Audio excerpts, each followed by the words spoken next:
Ladies and gentlemen, welcome to the Triple B TV live stream. Thank you for being here tonight. I also want to thank you guys for putting up with all the technical difficulties that we've been facing in recent, actually almost every stream seems like we have some kind of technical difficulty. I'm trying to make everything work really well. Something I'd like to tell you guys, we tried working a different program. That thing shut down. I'm fighting against everything to stop from going over to what is it? Streamlabs, to StreamYard. Which looks like it's super easy, but I always wanted to bring you guys something a little bit better and different when it comes to live streams. That's why I haven't given in and gone to StreamYard yet. Not that there's anything wrong with it, but like I said, I want this to be a little better. I am getting a new computer this week, so by the next stream, hopefully any technical difficulties that we had so far, whether it's like the computer not performing long enough, I'm going to upgrade my internet to the highest internet I could possibly get. So hopefully going forward it's good. If you watch the title, obviously we got Mr. Brian Breikss on from Breaking Balls tonight. And Brian was one of the first people I noticed when I first got back and started getting into the hobby with people. And it was a video, we'll talk about it when he comes on, but it was basically he was recording video with his DSLR. And at the time I had a couple videos out on YouTube and I was using my GoPro and I saw the footage from his DSLR. I was like, dude, that looks amazing. Like, how are you doing that? And he just said, oh, I'm recording with my DSLR. And from that moment, I recorded everything with my DSLRs. My camera for the live streams is a DSLR. It's just, that's how it is. And that's about it. Thank you again for dealing with all our technical difficulties with us. And hopefully tonight goes smooth and we get our computer next week. And then there's never another technical difficulty again and we don't have to jump over to StreamYard. You're watching Triple B TV.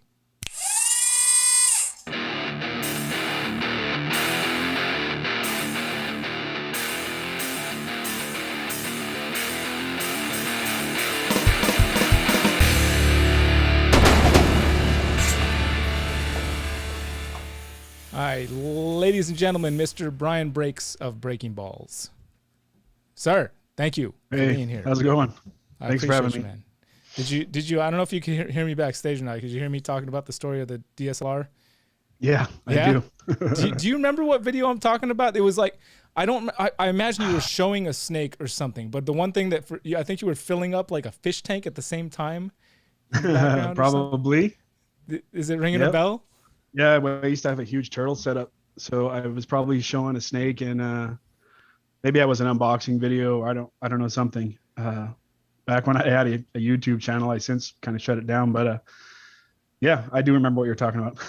yeah, I just watched. I was like, what is this amazing footage right now? Like, I need this, and it inspired me to, because I had done still photography a bunch, but I had never done that much video except with my GoPro, and then I was like, oh.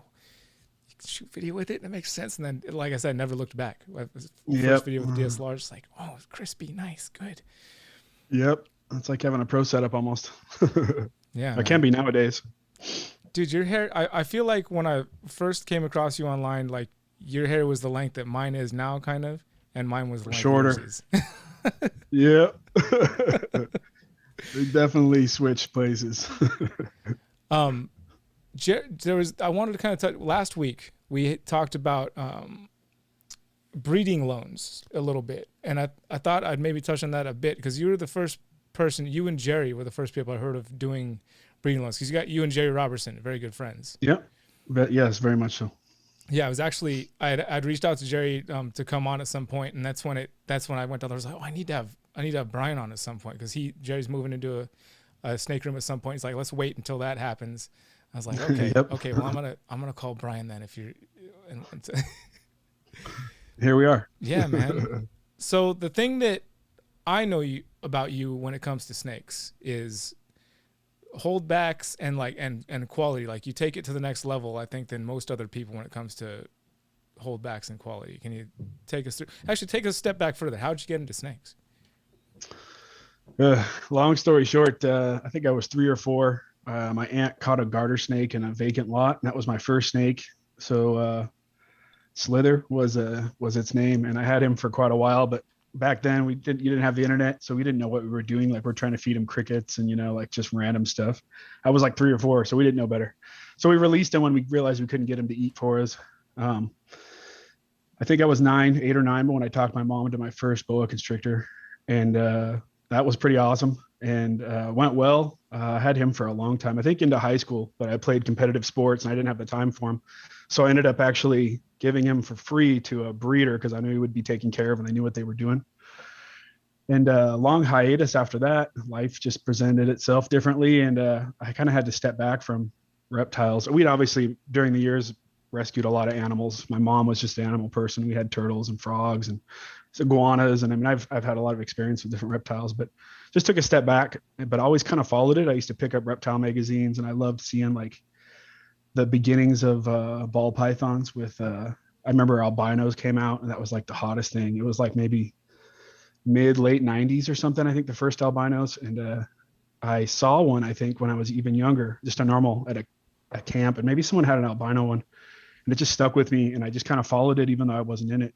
And I got an opportunity later in life when we had a big depression in our economy.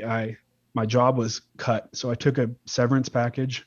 I cashed out all my 401k and stocks and I invested in myself and kind of just started from there.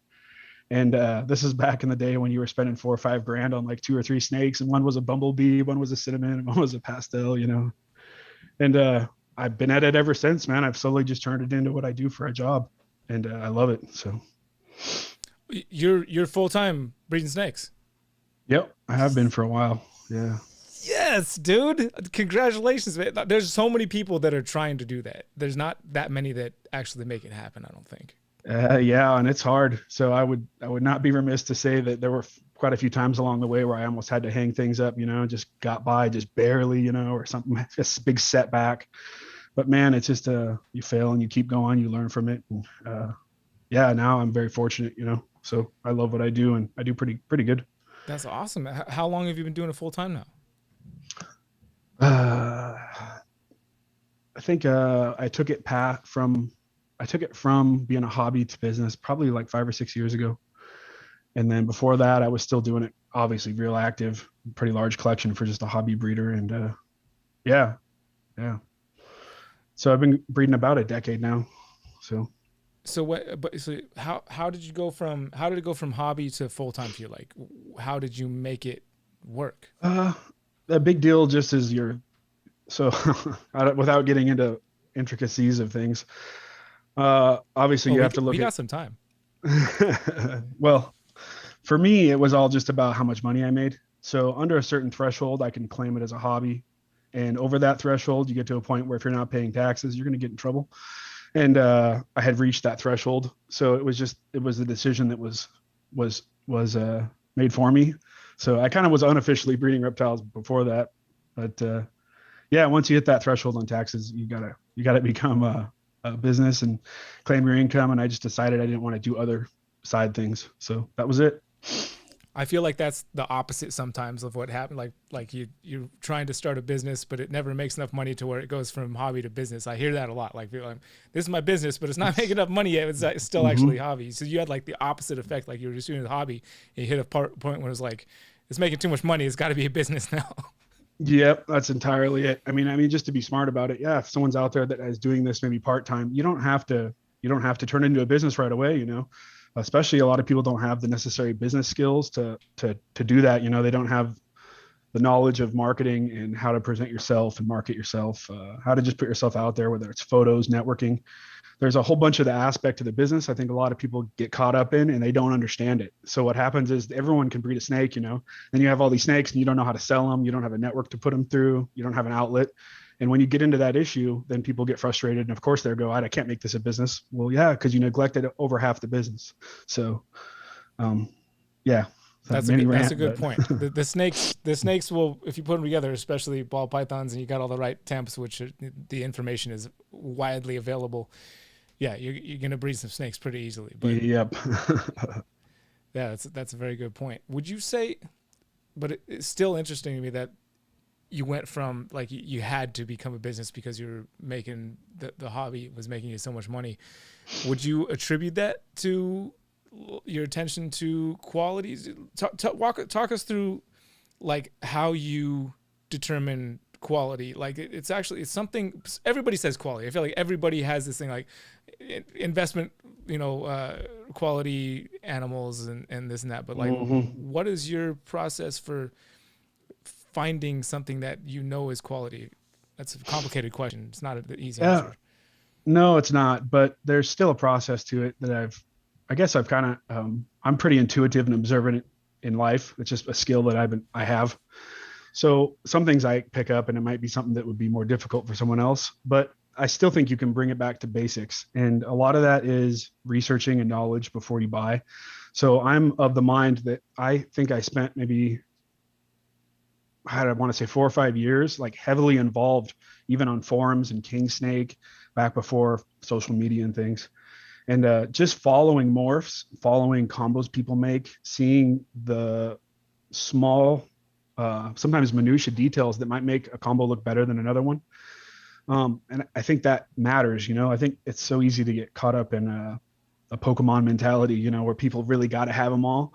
And like, you really don't. Like, you should slow down. You should learn a bit about that morph, maybe who originated it. What did the original ones look like?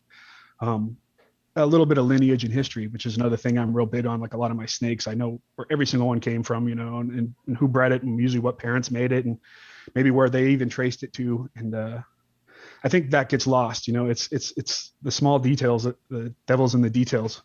So I think that's a huge part of it. Is just taking the time to learn about something before you buy it. But I think that you can apply that to almost anything in life, really, and I do. But animals especially, because with me, I love recessives. My entire collection is multi-recessives. If it's not a multi-recessive, that's what I'm working towards.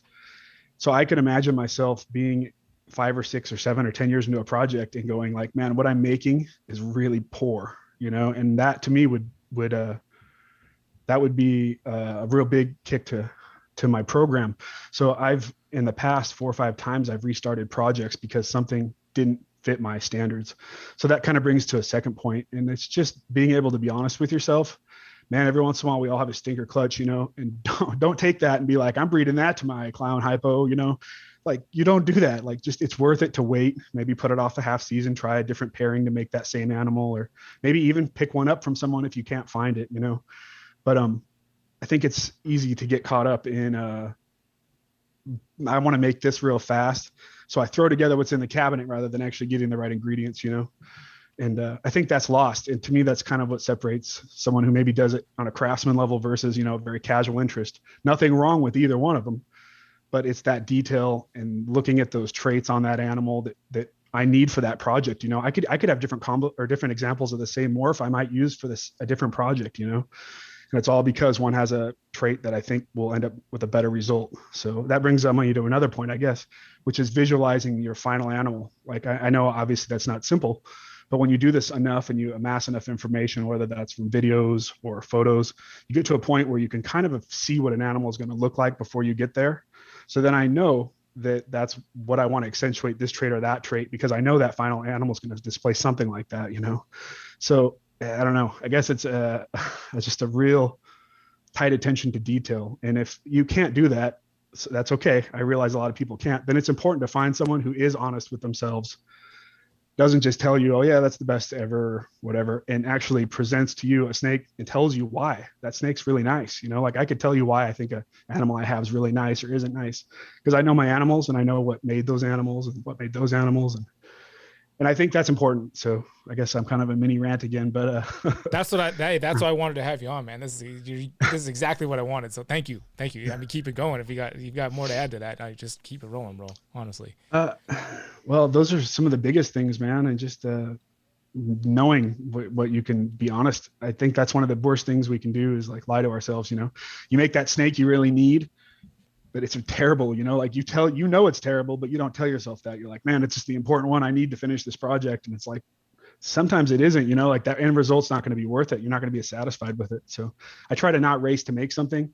I try to make the nicest of something, and sometimes that works amazing. You'll make a combo and someone's like, that's not what it is. And I'm like, well, yes, it is what it is. You're just seeing stuff that is put together with different ingredients. They don't look quite the same, or that's always one compliment that I like, is when people tell me like a snake's not identified right, or it's not what I say it is. And that's something I'm pretty prideful in, is identifying in general. I have, because of the attention to detail and observation, but when I get that from people and it's like, no, you don't understand. Like I made the grandparents, I made the great grandparents.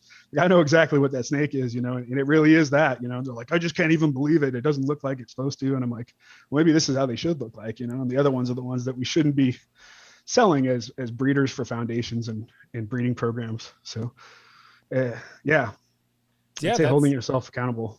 yeah, that's good. And I can understandable why it would be hard to do that for anybody. It's like, especially if you got years into a project and it comes out and you're just like, oh, like what? How am I supposed to just negate all those years I put into this and just tell myself that it looks horrible? Like that's Yeah. got to be hard. I mean, Yeah, but it's just so important, like I restarted my Xanthic project, huge project, and it's still a huge project, but now it's restarted a few years ago. I restarted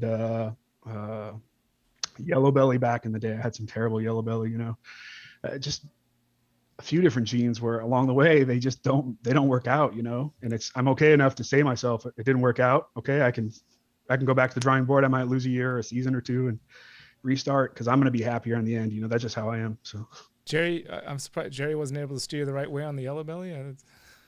What's funny? Me and Jerry are real honest about yellow belly, and I don't even like his SRK yellow belly line. So we have that joke. I can't remember. We had another friend of ours we were talking with just the other day, and he was like, yeah, Brian's real honest and outright. He'll tell you right away that he doesn't like my yellow belly or whatever.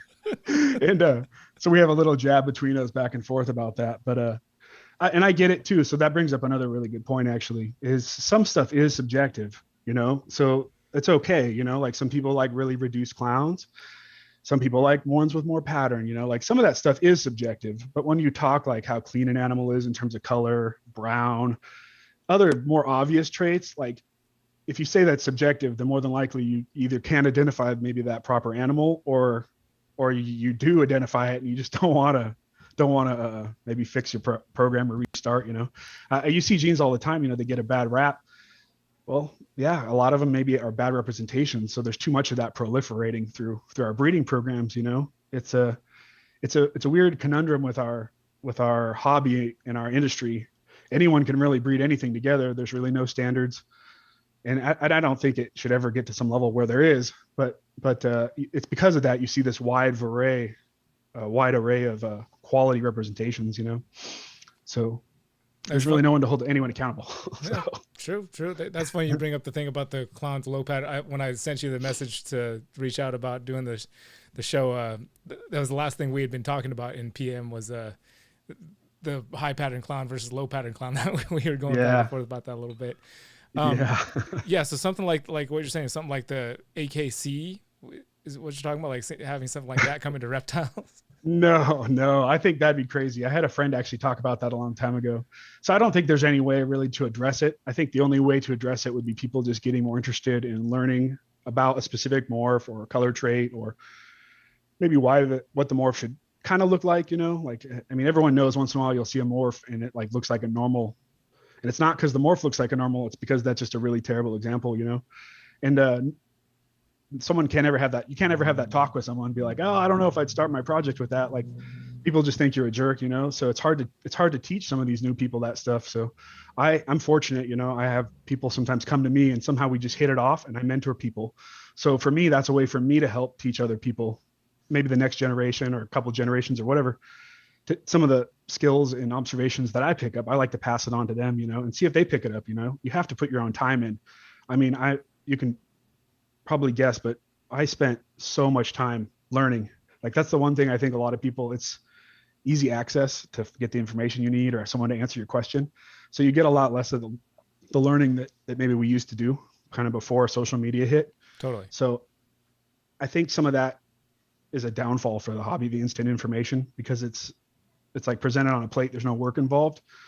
So by doing that work sometimes is when you figure this stuff out, like I've bred a couple ugly things before and then I got that result and I'm like, ooh, that's not what I want to work with.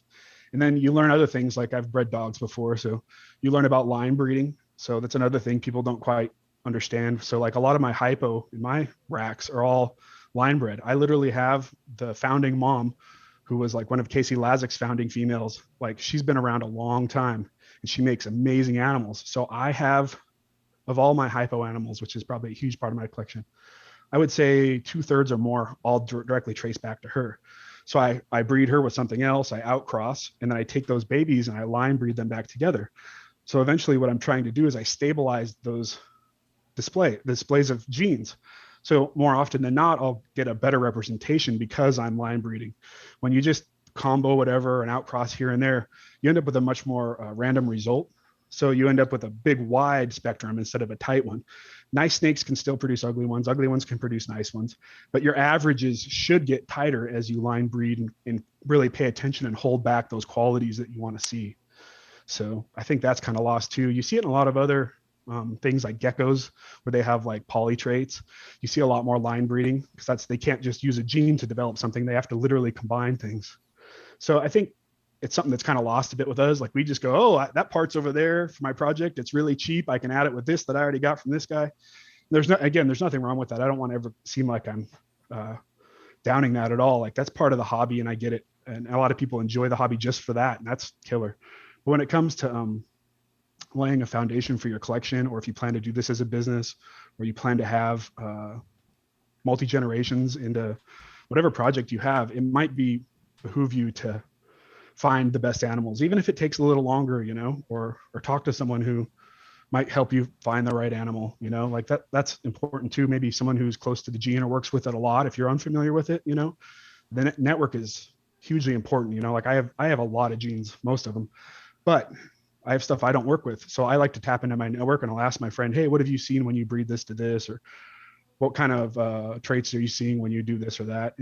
And taking advantage of the network is just as important, as all the other stuff I've talked about. So You say you can only do so much. You say most of them? You say what? I have a lot of genes. So how many genes do you work with? How many snakes do you have? My full-time collection is probably 300-ish. Okay. But I don't have tons of repetitive stuff. So if there's a good gene, I probably have it, and I'm using it to make something else. So I don't have a huge collection per se in terms of some of the breeders, but it's very specific and purpose driven. Like my breeding charts, I have out for a couple years. I know my planned pairings that I need to make the pieces for the next piece of my project or whatever.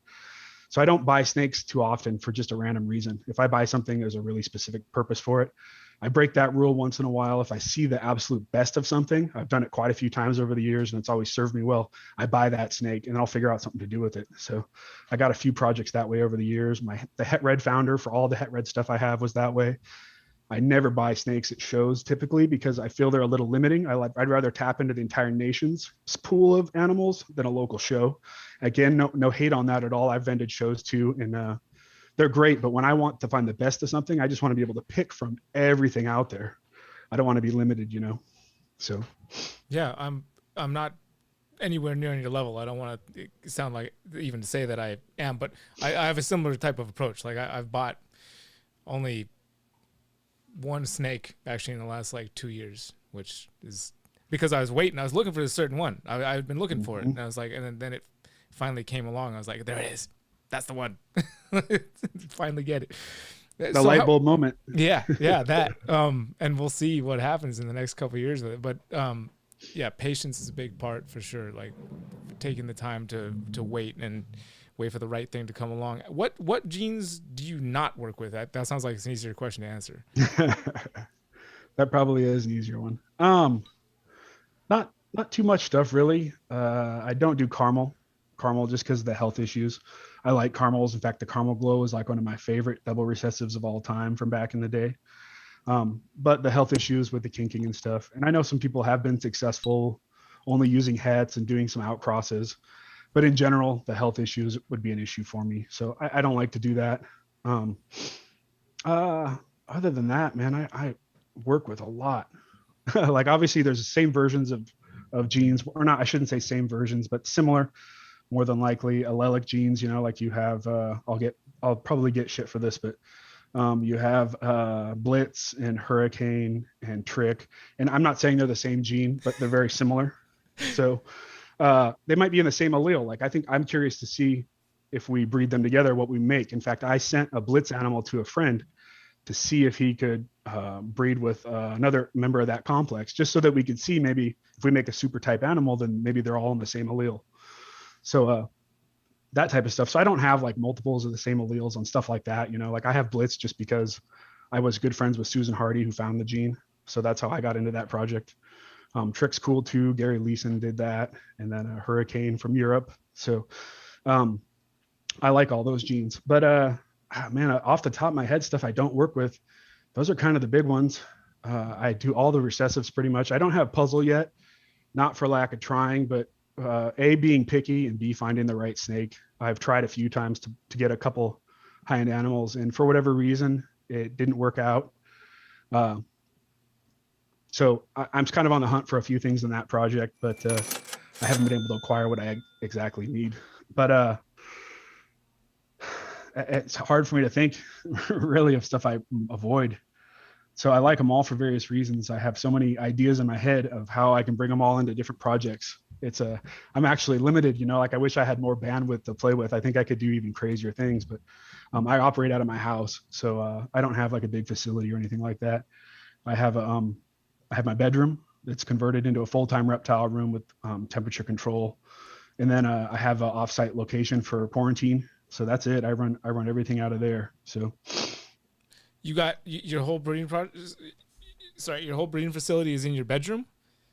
not my actual bedroom, but a bedroom in my house. Okay, yeah. gotcha. I was like, Yeah, damn. no, that'd be crazy. No. I'm a normal person actually. If you walked into my house, you wouldn't see reptiles. He You'd said, see. he said I'm a normal person. I know. I feel bad when I say that now, but no, like you'd see a display tank with some frogs in it. You'd see my green tree pythons. You wouldn't know I had any other reptiles in my house. So I keep my room under lock and key because I do Gila monsters, and they're venomous, and I have a daughter, so there's some safety stuff I do for that. But even then, like I like having a room that's not bothered or pestered or too much traffic. I'm the only traffic that room sees, so it's feeding and cleaning, and that's about it. And I attribute some of that to my success too. Like the snakes are hardly ever bothered. So I think it tends to help with husbandry and stress. So like people complain about ball pythons eating. Well, I don't have that problem. Like that whole room would eat anything, man. Probably like a rat scented sock. They probably would take down if I tried. But I've got similar thing going on down here, man. Everything eats frozen thawed from hatchling on. Everything, and I used to have them in the closet at the other house, and now that I got the snake room down here, I've never had to feed yeah. I think you have a point there that not non-trafficked room is it helps. Definitely helpful. So I think a lot of success can be found just from husbandry. So once you get that dialed and you get those small things tweaked, it's they're really not too hard. Like you said earlier, it's easy to breed them. It's easier to keep them healthy and happy. Just get your little details tweaked and keep them steady, and they'll thrive. So what so you were mentioning earlier about like projects when you see them not go well. What's a good example of something you were working with where you're like it came out and you're like, oh, this is not going to work, and you had to revamp or revise your plan? First one would definitely be I think it was maybe like the 7th or 8th snake I bought. I got a pastel yellow belly back when they were pretty expensive. I think it was like, I'm sure like 7 or 8 times the price of one now, but I got it and I was pretty excited because I didn't have yellow belly yet. And I bred them to a couple of my females, I think maybe about a year and a half later. And it just made the worst pastel I've ever seen. Like, I mean, they hatched and they were almost paper bag brown. And then the yellow belly was terrible. Like in the combo with pastel, it was all right. Like he was a decent looking snake. But when so this brings up another great point. The combos hide ugly, like he was a good looking snake, but like both the ingredients inside that were terrible. They were saving themselves by being together with him. But as soon as I saw them on their own, they were just painful, like I think I wholesaled them or, brought them to a pet store or something. And I was like, I absolutely will not keep any of this stuff, even though like a couple of the things I could have used, that was early on. And this is probably like 2011 or 2012. It was like holding myself accountable. And that was a big one. And then Xanthic was another one. So I wasn't huge in Xanthic, but I liked it. I had a local friend I used to help out a lot. He'd get deployed and I'd go take care of his snakes because his wife couldn't do certain things. And so he'd call me up once in a while and be like, hey, Brian, can you go over there? She needs this or that. And I would, because I don't know, I appreciate his service. It's more sacrifice than I've made. And so I go help out. but he had to get out of snakes, and so I had bought a few projects from him. That's actually where my hypo came from, and he gave me I think it was a Joe Leaf Exanthic. I had like a Joe Leaf Exanthic male that had Tiger as well. Tiger's Joe Leaf's reduction gene, like back before the desert fiasco and the tiger there was another tiger that's still around. Actually, it found its way back to me. A crazy story, but I had that and another female, and that was like the founder for his Exanthic stuff. And so I was like, man, I can play around with this a little bit and see what I can do. And I just made a couple different generations with them, and it was just not up to standard. Like I didn't like it very much, and then I had issues selling because not a lot of people work with Joe Leaf. Yeah, you don't hear about it too much. No, not too much anymore. But so I moved that on and restarted with VPI, and I've immediately just buying a few babies to like raise up to found this project. Immediately, like my whole project's like tenfold better. Like the babies look better. They're now subadults and adults now. They look better. It was just a huge relief for me now that I'm starting not starting. I shouldn't say that. I have clown Exanthic stuff and pied Exanthic and some others, but having to restart was like a really, really good decision. Like now I'm sitting here talking to you. I'm like, I feel even better about it. Just recapping, avoiding that whole mess I was dealing with. So that was the second big one, and recessive one, which is hard to restart, but vital. Yeah, that's good. That's a good point. And that's sometimes it's hard to do. It's like ripping the Band-Aid off or whatever. Or like when I'm going to go clean out under my house this week, it's like there's so much stuff under that I'm like, I might need this. But I'm gonna go under there and I'm just gonna rip it out and I'm gonna throw it away and be like, but I haven't. Yeah, just get rid of it and start fresh and like be like, yep. Oh, thank the Lord. I should have done that like last year. Yeah, that's awesome, man. So you nailed it right there. how many animals do you end up holding back in a year or so? Like, that's a good question. And I would say the number varies a lot because I feel like I'm not scared to hold things back. So I don't have to, I do have to sell snakes to pay the bills, but I don't have to like break the bank to pay the bills. So I try not to sell things that I know are A, really nice, B, really uncommon, or C, vital for me to have odds for a project down the line. So I'm sure you're aware, but like recessives, the odds aren't very great. Multi-recessives, they get even worse. And then when you're like 3 recessives, they get even worse. You could spend 4 or 5 years having clutches off of multiple females and never hit that snake. So I got to a point where I realized that recessive females are always something I should keep.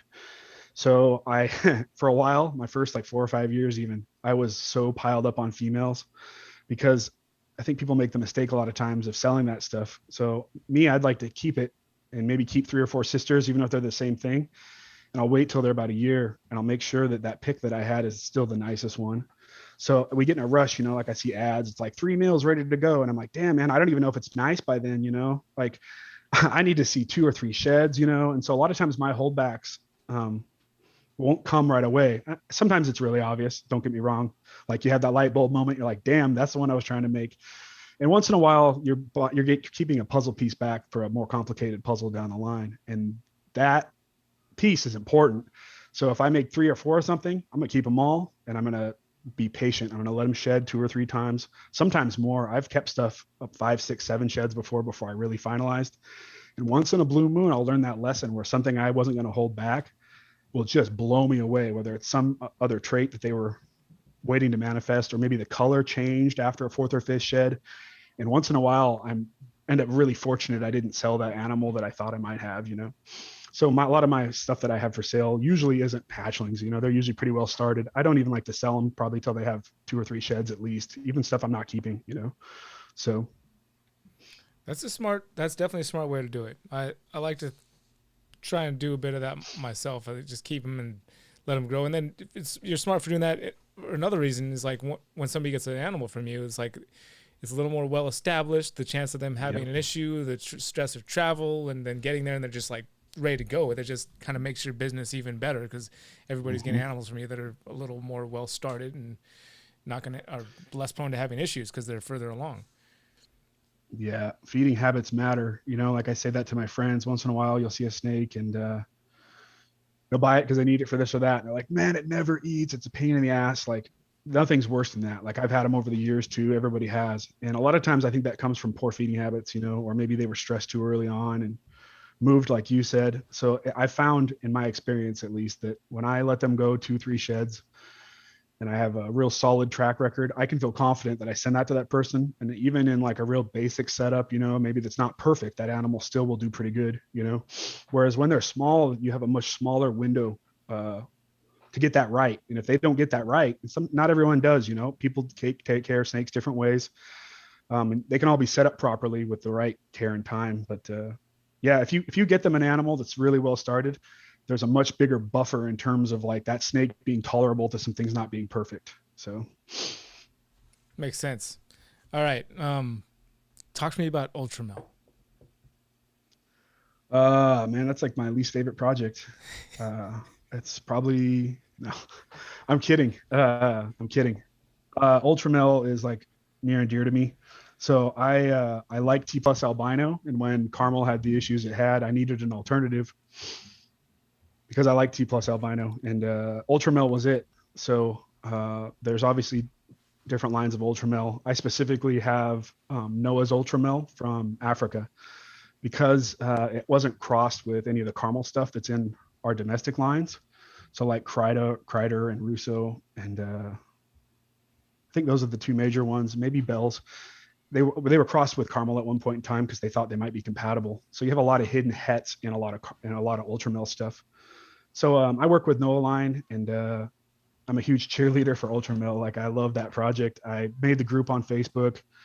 It's fun. I mean, it's I'm partial to it because of the colors. Like I don't do banana or coral glow or any of that stuff. Again, to each their own. But with me, my biggest goal is making a snake that looks great its entire life. And for me, that's using like a recessive or Ultramel to keep those oranges and purples. Um, so for me, that's my other big thing. I guess I should have mentioned that at the beginning, but like for me, my biggest goal always is to have an adult that looks just as good as a baby. So like I don't ever want to be like, man, that snake will never look better than the day it hatched. Like that makes me just cringe. Like if I say that to myself, like I hope that snake stays pretty good looking and most of the way into adulthood and maybe even adulthood. So that's kind of why I do this stuff. And I think Ultramel is a good way to do that because adult Ultramels, when they're again with proper standards and attention has been paid to your breeding program, they have such amazing colors. They give you those oranges and purples. Well, it's kind of a tall order when it comes to ball pythons for them to look as good as adults as they do as babies. That's arguably a very tall order. Wouldn't you say?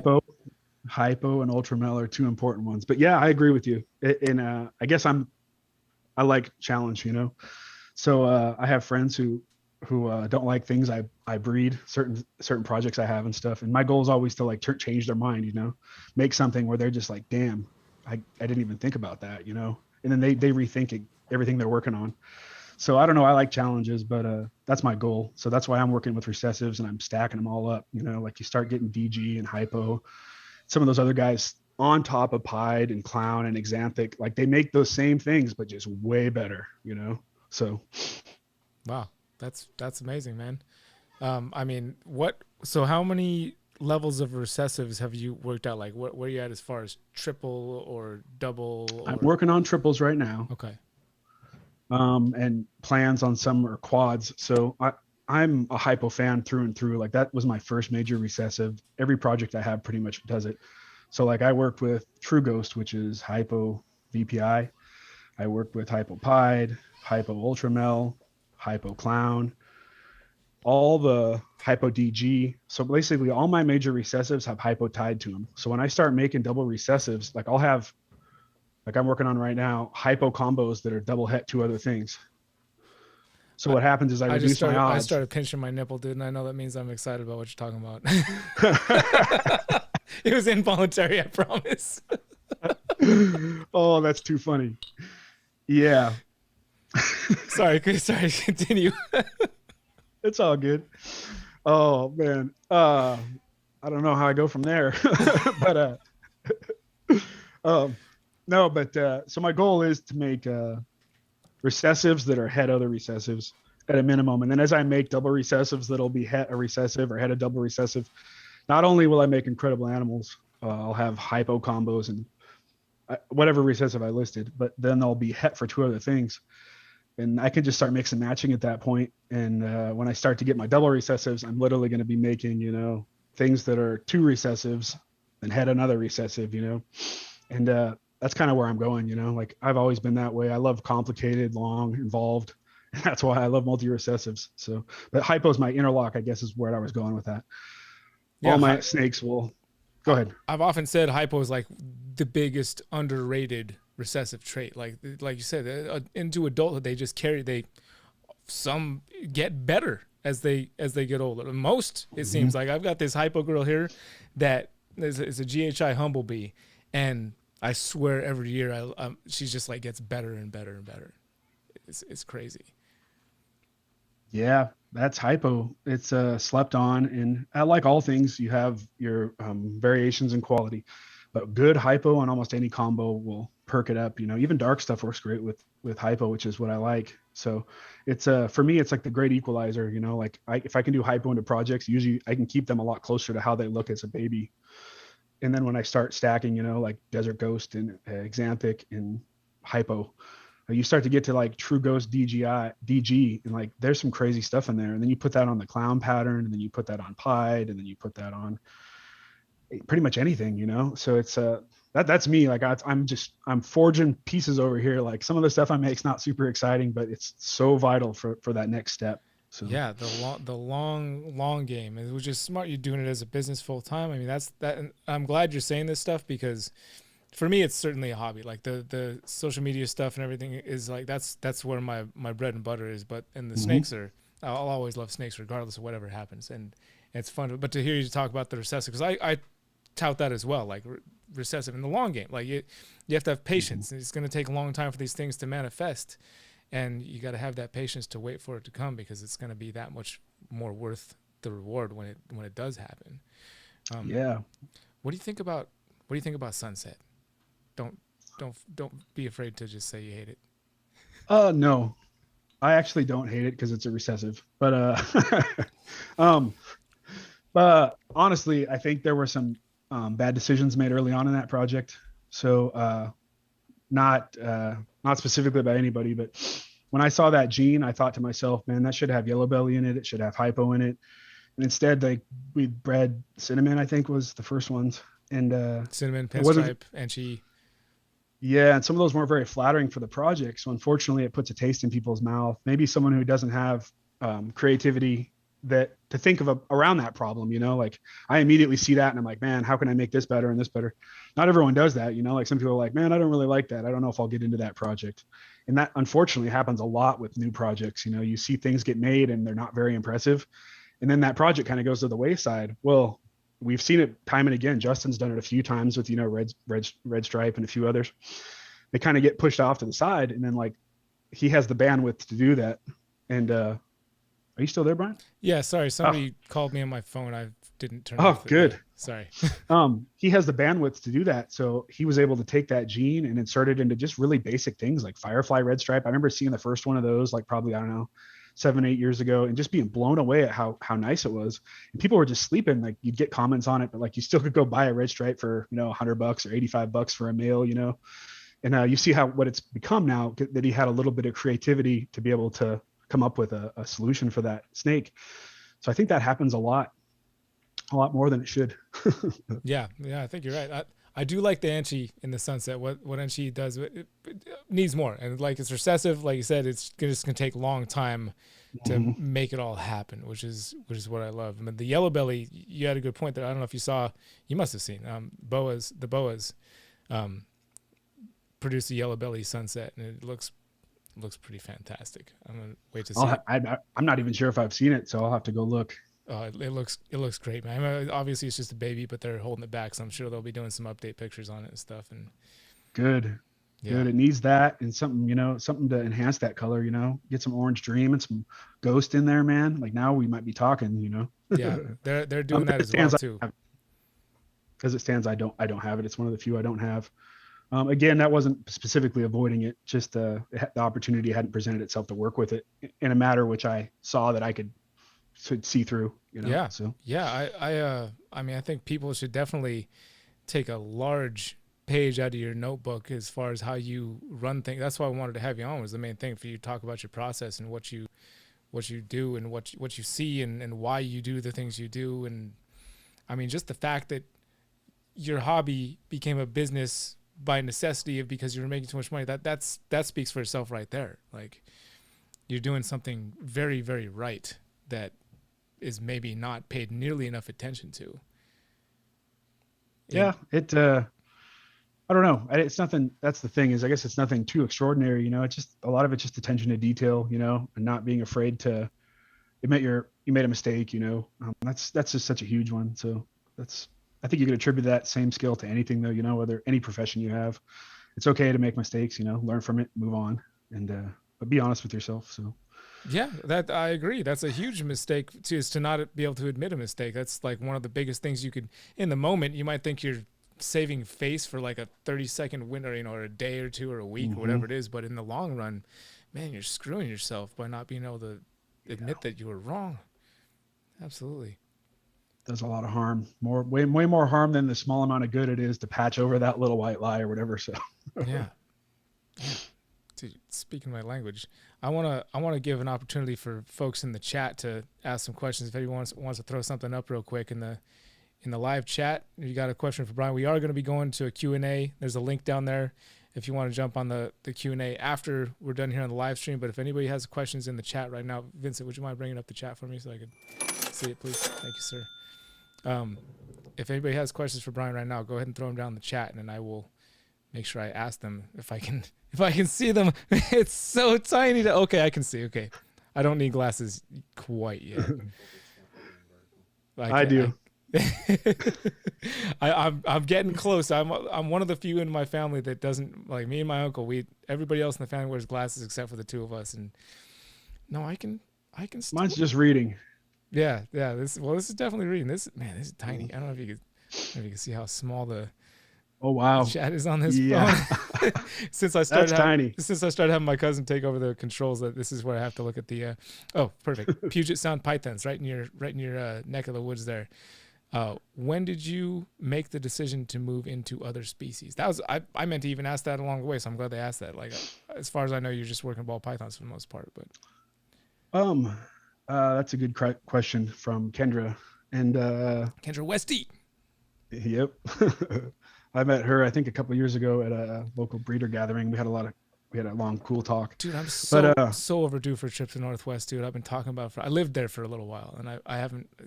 Anyway, sorry, answer the question. With me, it was important because I wanted to start a business that I stay focused. So initially, a lot of my investment money all went into ball pythons. I think that's actually, she brings up a good point. So I think if that's something you want to do, it's important to focus a bit, you know, like I think it's real easy to have that Pokemon mentality, you know, like, well, man, I saw this at the show. It's a cool species. And then like you spread yourself so thin that you don't really become the master at the one thing you want to be good at or make money on or do whatever. And so I tried to keep that in check. So I do work with other species, but I have a way I go about that. And I tend to basically try to do locality animals in low numbers that are fairly rare or uncommon. And that way I can learn about those and kind of become better at them, but without having like a wall of some new species or something like that. I tend to be cautious, I guess, is what that stems from. I want to learn how something operates and how I can breed it and take care of it, learn their husbandry, what keeps them happy. So for me, I didn't start diversifying very soon. Like I think probably 4 or 5 years. I didn't have much, but maybe just ball pythons and tarantulas. And then I moved into some colubrids, king snakes and western hognose. And king snakes were super fun. Like I'd always enjoyed them, but they're just fun because the colubrids are kind of a different experience breeding those and keeping them. And then from there, I got into boa constrictors, BCIs. I won a US ARC raffle probably like 6 or 7, 8 years ago. And I got a $10,000 credit to the boa file. Oh my, And so wow. people were like, "Oh, what are you going to do? Deck a room out?" I'm like, "No, I'm already really limited space. Like I can't go crazy." So I spent the whole 10 grand on 3 boas, and I bought into Jeff's Key West project. At the time, Key West hadn't been proved out to have a viable super. So it was a bit of a risk. And I kind of just took Jeff's advice. He said, "I really think it's going to prove out to have a viable super." He said, "But obviously I can't guarantee it." So like I could be buying snakes that I could never, I could never make homozygous versions of. And I think like maybe a year and a half after I got those, like he made the first super and like he still has that snake. It's obviously viable. And so that was a huge thing for me. So I've been working with the boas where actually those were the second thing. I actually do super dwarf reticulated pythons too. I have pure ones. So I realize people get into the morphs and that kind of stuff, but I think maybe since the mid 90s, I think the first magazine or catalog I saw was talking about imported super dwarf reticulated pythons. And like at the time, people didn't even think it was real. They thought they were like underfed pythons, like imported from somewhere. And I kept following them. They were always kind of a dream species. And so that was the very first thing I picked up, I think. After, I don't know, a year or two, I got a pair of super dwarf reticulated pythons, and they're like my favorites. They're chainsaws, man. They bite and musk, and like they're pretty much borderline feral. They're pretty bad. But they're not the sugar and spice, that some keepers would have you pretend that they are. So, those guys came along. Garrett I Hartle, have we're talking to frogs. you, Garrett Hartle. No digs at anybody, man. But Oh, I'm allowed to dig them all I want. Don't worry. okay, cool.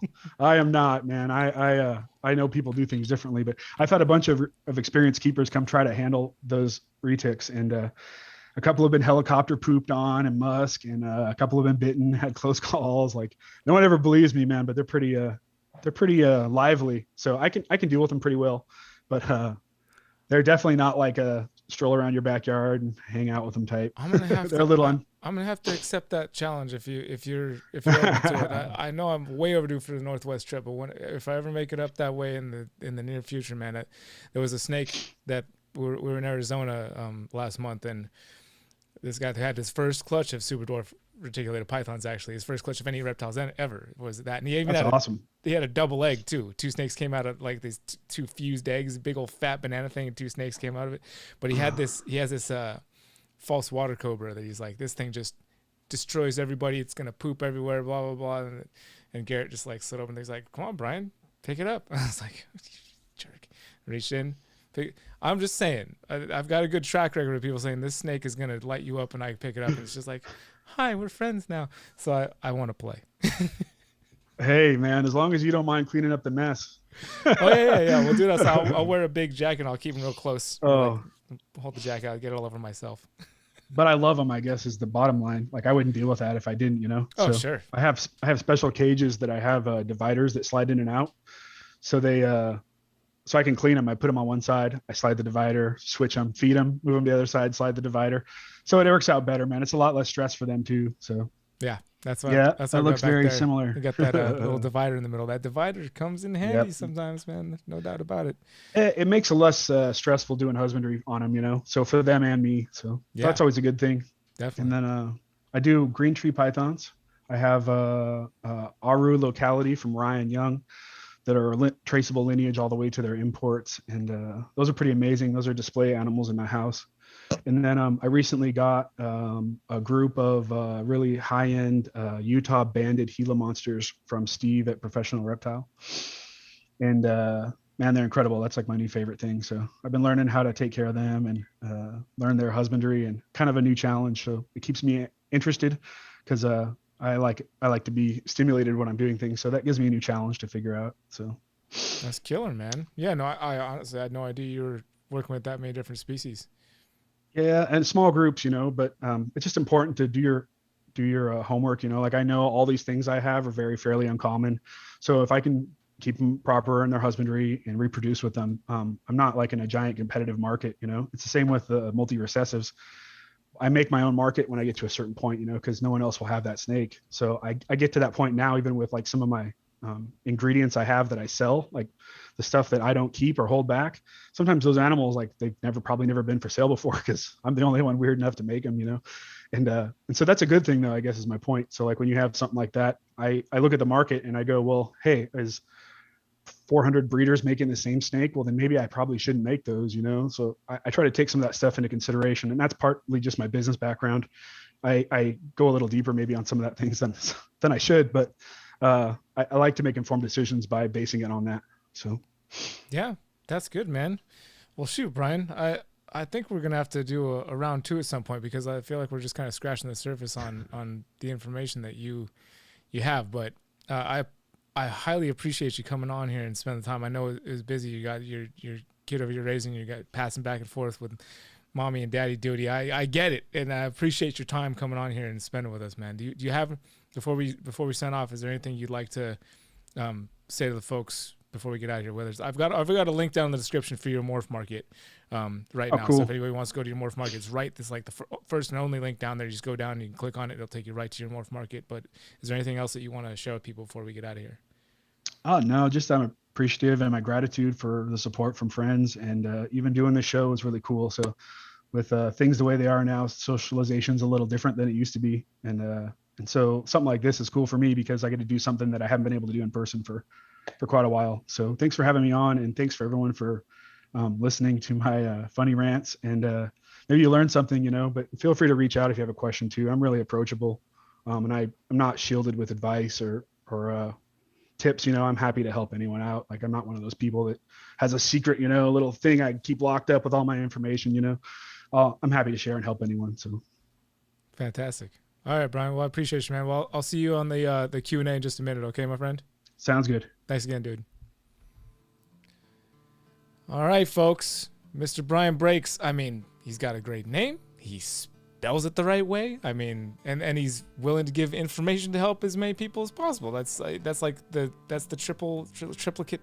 You couldn't ask for really much better than that, I don't think. And I learned a lot of good things tonight, and it kind of gave me a new rejuvenated idea of what I'm doing here myself with breeding of the ball pythons. Honestly, it's because sometimes I'd feel like I honestly don't know what the hell I'm doing. So it helps to talk to somebody like Brian to make me feel like actually maybe I know at least a little bit of what I'm doing, and that maybe I'm actually headed in the right direction somewhat.